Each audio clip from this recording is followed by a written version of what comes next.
అందరికీ నమస్కారం. ప్రభుత్వ పథకాల అప్డేట్స్ ముఖ్యంగా ఇందిరమ్మ ఇళ్లకు సంబంధించిన ప్రతి అప్డేట్, ప్రతి డౌట్ క్లియర్ చేస్తూ మన ఛానల్‌లో వీడియోస్ అయితే వస్తాయి. తప్పకుండా సబ్స్క్రైబ్ చేసుకోండి. వీడియోస్ అయితే లైక్ చేసి ఉండండి. ఇక వివరాలకెళ్తే తెలంగాణలో ఇందిరమ్మ ఇళ్ల కోసం లక్షలాది మంది అయితే ఎదురు చూస్తున్నారు. మరి ఎన్నోసార్లు అప్లై చేసుకున్నారు. ఇదిగో ఇందిరమ్మ ఇల్లు, అదిగో ఇందిరమ్మ ఇల్లు, ఇదిగో ఫైనల్ లిస్టు, అదిగో గ్రామ సభలు, ఇందిరమ్మ కమిటీల ద్వారా సెలెక్ట్ చేస్తున్నాం అని చెప్తూ ఉన్నారు. కానీ మరి ఎమ్మెల్సీ ఎన్నికల కోడ్ కూడా ముగిసిపోయింది. అయినా కానీ ఇంతవరకు మరి అన్ని గ్రామాల్లో ఇందిరమ్మ ఇళ్లకు సంబంధించి ఫైనల్ లిస్టు పెట్టకపోవడం పట్ల అయితే చాలా అసంతృప్తిగా ఉన్నారు. మరి ఈ మొన్న ప్రవేశపెట్టిన తెలంగాణ బడ్జెట్లో మాత్రం 12,000 కోట్లకు పైగా ఇందిరమ్మ ఇళ్ల నిర్మాణం కోసం కేటాయించారు. ఇదొక గుడ్ న్యూస్ అని చెప్పుకోవచ్చు. మరి ఆ డబ్బులు కూడా సరిపోవు. ఇంకా మొత్తం ఇంకా ఒక 10,000 కోట్లు కేటాయిస్తే ఇందిరమ్మ ఇల్లు ఈజీగా పూర్తయ్యే అవకాశం ఉండేది.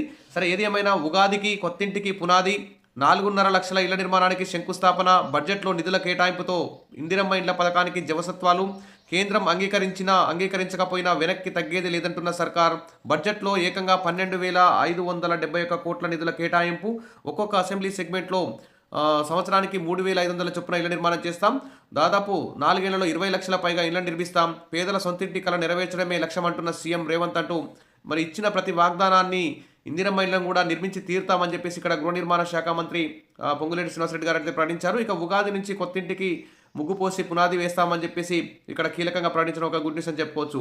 మరి మరి జనవరి 26 రోజు కేవలం 72,000 మందికి కొన్ని ఎంపిక చేసిన గ్రామాల్లోనే సెలెక్ట్ చేసి రాష్ట్ర వ్యాప్తంగా ఉన్న మిగిలిన గ్రామాలన్నింటిలో మరి ఇందిరమ్మ ఇళ్ల ఫైనల్ లిస్ట్ పెట్టకపోవడం పట్ల చాలా అందరూ కూడా అసంతృప్తిగా ఉన్నారు. మరి మాకెప్పుడు ఇల్లు ఇస్తారు, మరి నిర్దేశిత సమయంలోగానే లబ్ధిదారులను ఎంపిక చేసి వారికి ఇళ్లను కేటాయించాలని, సాధ్యమైనంత త్వరలోనే ఇళ్ల నిర్మాణాలు కూడా మొదలు పెట్టాలని చెప్పి ఆశావాళ్ళందరూ కూడా కోరుకుంటున్నారు. ఇక్కడ మంత్రి కూడా మరి ఈరోజైతే అదే ప్రకటన చేశారు. ఇదొక గుడ్ న్యూస్ అని చెప్పుకోవచ్చు.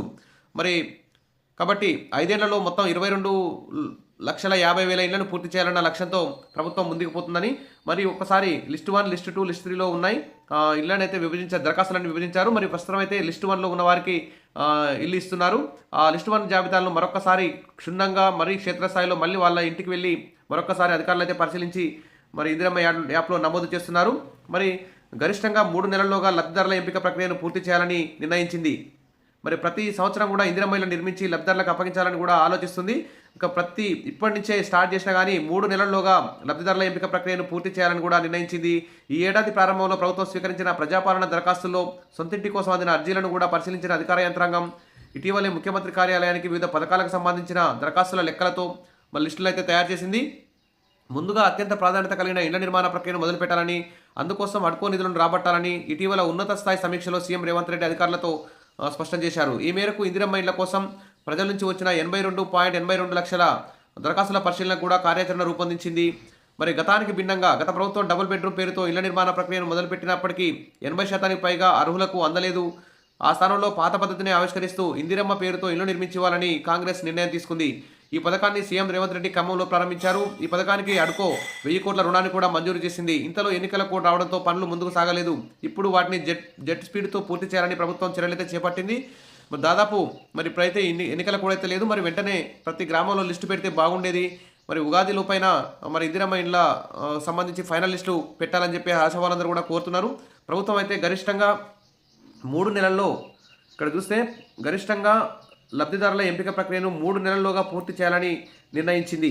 కాబట్టి మరి ఇంకా ఆలస్యమయ్యే అవకాశం ఉంటుంది ఇది. కానీ ప్రభుత్వం ఉగాదిలోపే ప్రతి గ్రామంలో ఇందిరమ్మ కమిటీల ఆధ్వర్యంలో గ్రామ సభలు పెట్టి ఇందిరమ్మ ఇండ్ల ఫైనల్ లిస్ట్ పెట్టాలి. అసలు ఏ గ్రామానికి ఎన్ని ఇళ్ళు వచ్చాయి, ఎస్సీ, ఎస్టీ, బీసీ, మైనార్టీ, ఒంటరి మహిళలు, వితంతులకు ఈ విధంగా ఎవరెవరికి ఎన్ని ఇళ్ళు మంజూరయ్యాయి అనే విషయాన్ని కూడా క్లియర్గా చెప్పి ఫైనల్ లిస్ట్ పెట్టాలని చెప్పేసి కోరుతున్నారు. ఇక ఇండ్లు లేని నిరుపేదలు 30 లక్షల మంది ఉన్నారు. మరి ఇప్పుడు కేటాయించిన డబ్బులు ఏ మూలకు సరిపోవో, మరి ఇతర రంగాలు పథకాలకు తగిన బడ్జెట్ ఏది, మేనిఫెస్టోలో హామీలు ఎక్కడ అంటూ సిపిఐఎం రాష్ట్ర కార్యదర్శి జాన్ వెస్లీ అయితే ఇక్కడ డిమాండ్ చేస్తున్నారు. రాష్ట్రంలో ఇల్లు లేని నిరుపేదలు దాదాపు 30 లక్షల మంది ఉన్నారు. ఈ బడ్జెట్లో వారికి 8,000 కోట్లు మాత్రమే కేటాయించారని, ఈ నిధులు ఏ మూలకు సరిపోవని ఇక్కడ సిపిఐ తరఫున వారి ప్రభుత్వాన్ని అయితే డిమాండ్ చేస్తున్నారు. గత బడ్జెట్కు ఈ బడ్జెట్కు ఏమీ తేడా లేదన్నారు. కాబట్టి నిధులు కేటాయించాలి, ఇందిరమ్మ ఇళ్లకు సంబంధించి వెంటనే ఫైనల్ లిస్ట్ కూడా పెట్టాలని చెప్పేసి కోరుతున్నారు. మరి ఉగాదికి కొత్తింటి పునాది అనేది మరి మంత్రి అయితే ప్రకటించారు. మరి ఇది వాస్తవం అయితే అందరూ కూడా హ్యాపీగా ఇల్లు కట్టుకుని సొంతింటి కలు నెరవేర్చుకుంటారు. మరి ఈసారైనా ప్రభుత్వం మాట మీద నిలబడుతుందని చెప్పి అందరూ కూడా భావిస్తున్నారు. అప్డేట్ అవగానే అందిస్తాను. తప్పకుండా సబ్స్క్రైబ్ చేసుకోండి. వీడియోస్ అయితే లైక్ చేసి ఉండండి. Thank you.